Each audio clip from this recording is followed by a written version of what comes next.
Hi everybody. Today I want to sit down and talk to you about a pretty unideal, unsavory experience I've had in a buy-sell trade group on Facebook. I consider myself to be a fairly savvy shopper. I've been purchasing gently used corsets for years now, and I sell off my gently used corsets as well. And I've done videos on how to prep and pack your gently used corsets if you are selling them off, and also some tips and tricks on buying some corsets secondhand.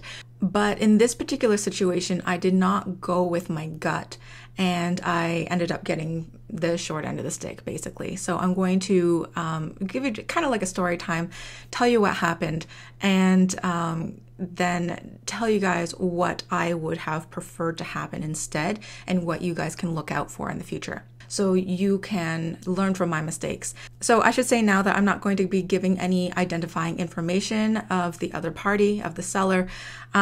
This isn't meant to be a slander video in any way, shape, or form. I'm not going to name and shame the person.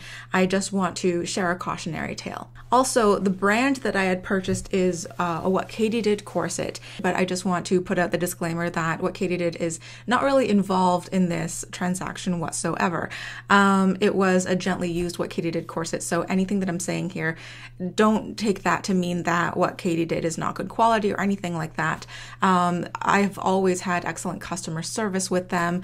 Their corsets have held up over time. I've reviewed like a dozen corsets on my channel. I have no problem with What Katie Did themselves. It's just this independent seller. All right, so every month I put up a poll on my Patreon asking my patrons what corsets they would like me to review in the future.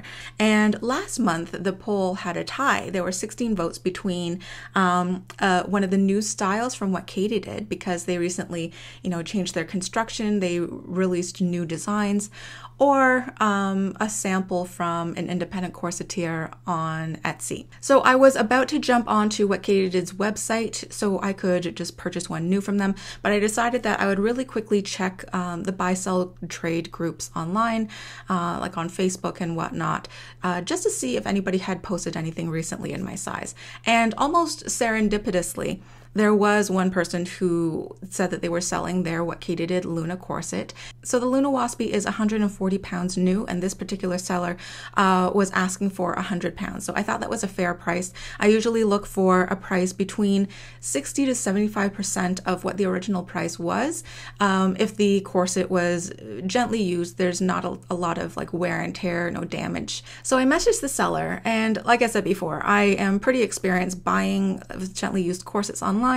So I did not expect this situation to be any different, but unfortunately there was like red flag after red flag, and I should have listened to my gut. The first red flag was that the seller asked if I would pay for their PayPal seller fees. Now, this is against PayPal's terms of service, and I will explain that in more detail later on in this video, but I know that is very common for some buy-sell trade groups, for the sellers to ask that the buyer pay for the seller fees if they are not sending the money as friends or family, which I also don't recommend, and I'll explain more on that later. So I thought, you know what, an extra 3% is still going to be a good deal for me. So I agreed to pay 100 pounds for the corset, 15 pounds for shipping, and another 4 pounds, which would be about 3%. For the seller fees. And so I paid 119 total. This is what we had agreed on. When they received the payment, they told me that it wasn't sufficient, and they wanted me to pay over and above what I had already paid, so that their amount that they received after all the fees was 119. So I kept it polite and cordial. That's another tip, like even if you are a little bit suspicious, just keep it as polite as possible. And I explained that I thought we had agreed on 119 total. If this was not sufficient, then I changed my mind. Could you kindly give me a refund, because I do not want to purchase this corset if it's going to be any more than this. And the corset was not shipped yet, so I was still able to do this. It was still fair to ask them of that. This was just a few minutes after I had sent the payment. So I'd asked for a refund if it was going to cost any more than what we had originally agreed on. And the seller said, you know what, it's fine. This is enough money. I'll ship it as is. So a few weeks later, I received the corset, and the value stated on the parcel was 200 pounds. So that is twice the value that I paid for the corset. I paid 100 pounds for the corset. And it's more than the corset value would have been if I had even purchased it completely new.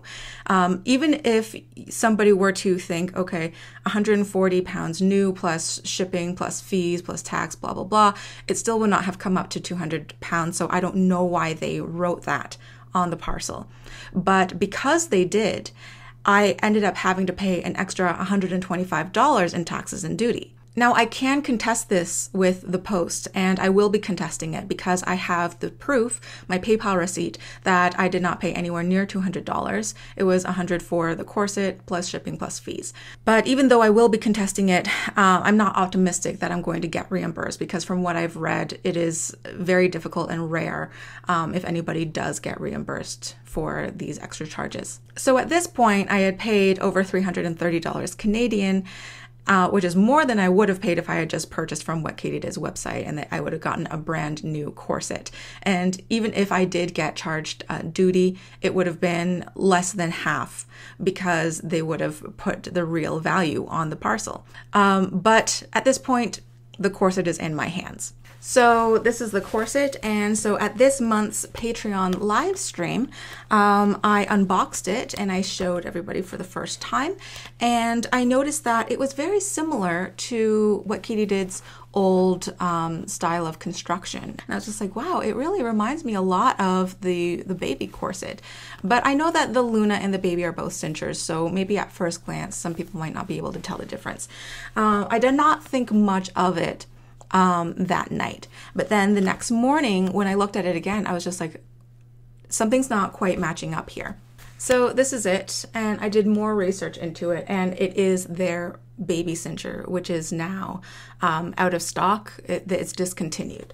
It's one of their old styles, which I've already reviewed in the past. I reviewed this corset back in 2011.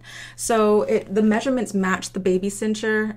It does not match the dimensions of the Luna cincher that What Katie Did states on their website.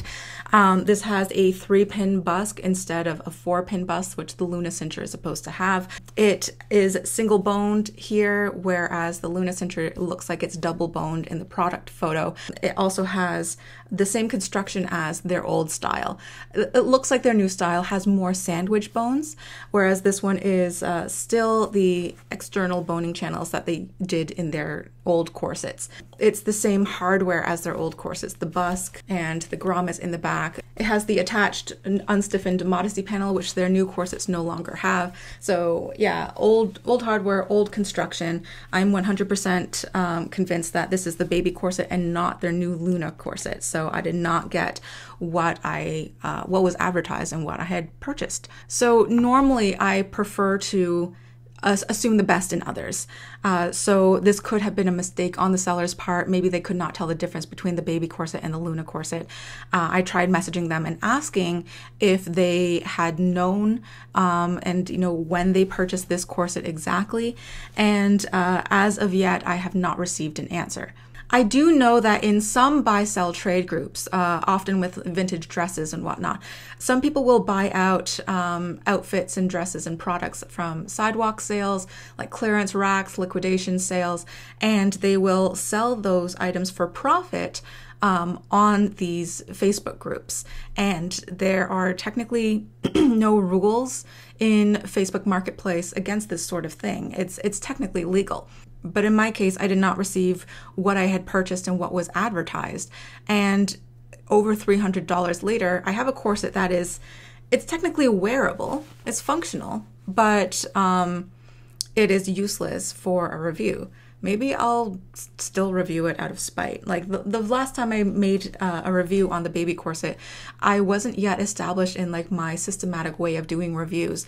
So if people want to see another review on this using my current way, I can do that. But because it's discontinued, I don't know what purpose it would serve, or It's basically just for posterity.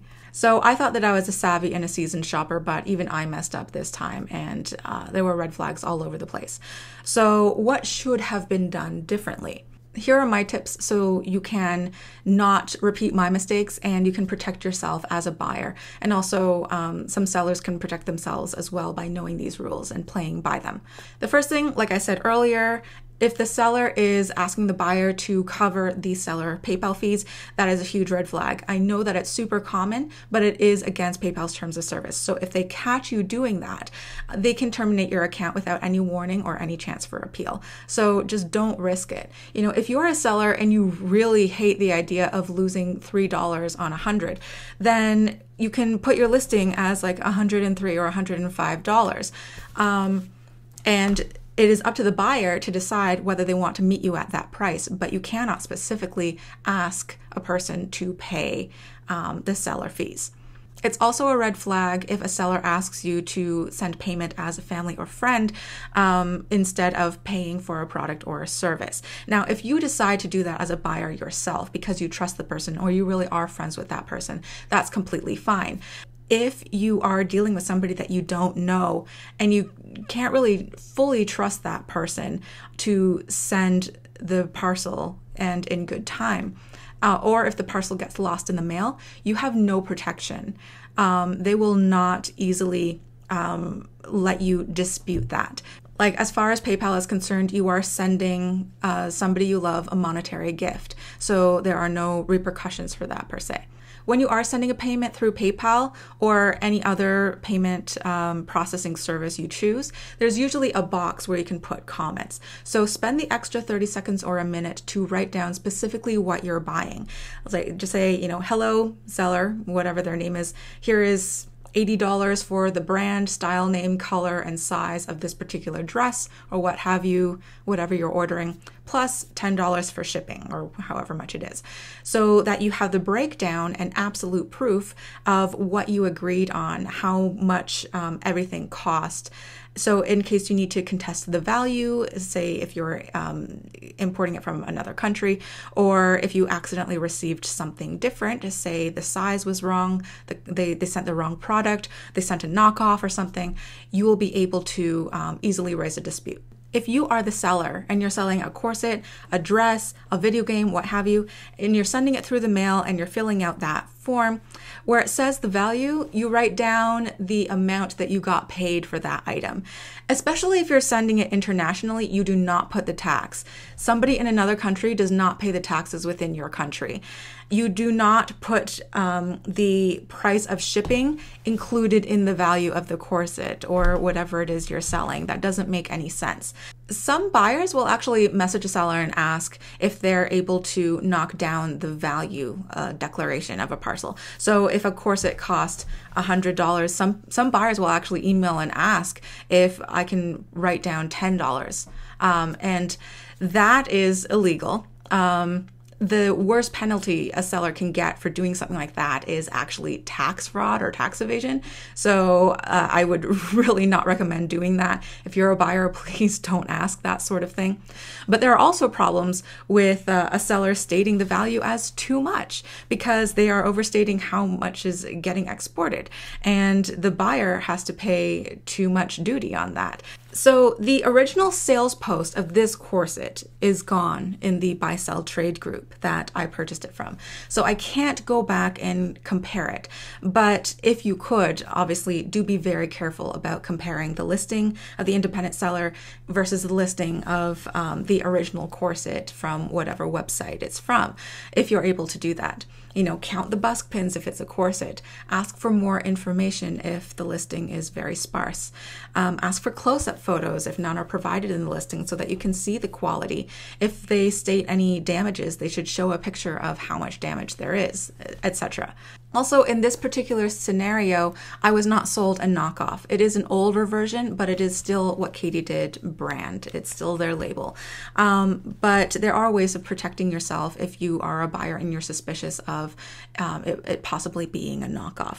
Now, I know that there are lots of counterfeit items where like the cheaper manufacturer will actually try and copy the label of the designer. But that is not so much the case with corsets per se.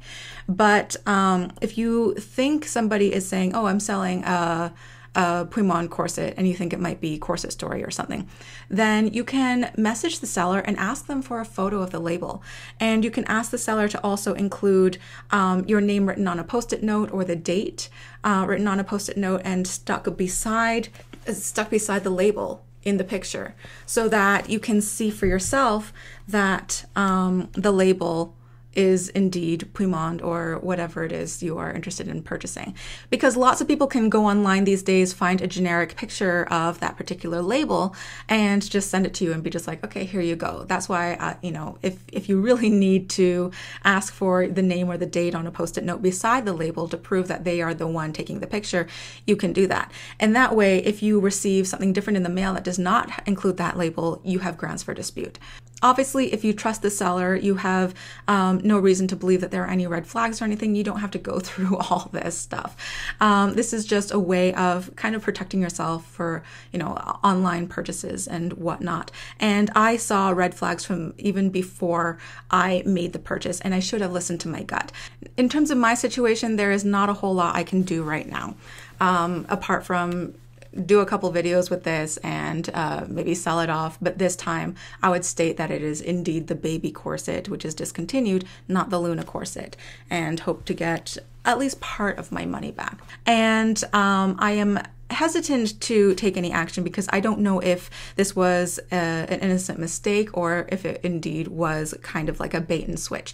But if you believe that you might have been scammed, then obviously, you know, contact a moderator of that particular group, or if it was on eBay or something, contact an administrator or report that seller. So hopefully this wasn't too long and boring and you learned from my mistakes, and you will be a little bit savvier in knowing what to do if you ever decide to buy a secondhand corset or a gently used corset from any of these other groups.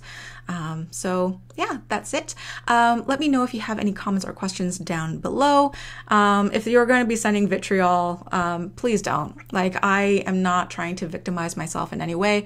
I take full responsibility for going forth with the transaction, even after seeing multiple red flags. So I'm not going to raise a PayPal dispute with this particular seller. I am going to, I guess, keep an eye on that particular group to see if there are any more of these corsets being sold under false pretenses, whether intentionally or unintentionally. So I'm going to wrap it up here. This has gone on for way too long. Thank you for joining me, and I will see you next week for another video. Bye.